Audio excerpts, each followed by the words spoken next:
a beautiful Bentley. Sometimes in life, it's all about perspective. For example, this beautiful Bentley that you see here looks a little bit different when you get to the front of it.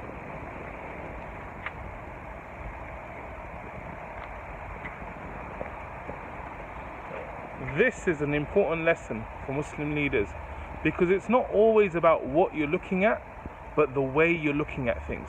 And therefore, perspective is something we need to take into consideration when we're making decisions, when we're coming to conclusions, when we're dealing with situations. Otherwise, we end up with a written off Bentley. So here's some tips on perspective and how to be better at it.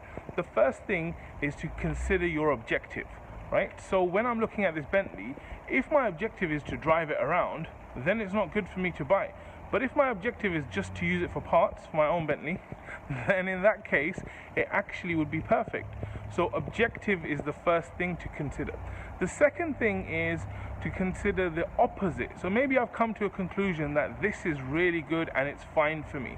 Then I would start thinking about, what if it isn't right? What if it isn't something that's good for me? Have I missed something? Have I assumed something which isn't correct?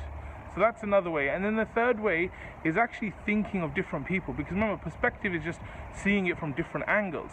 And usually when you have different people, they have different worlds, and therefore they will see it from a different angle.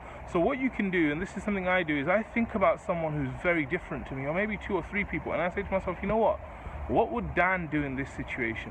What would Taz do in this situation? What would someone else do in this exact same situation as me?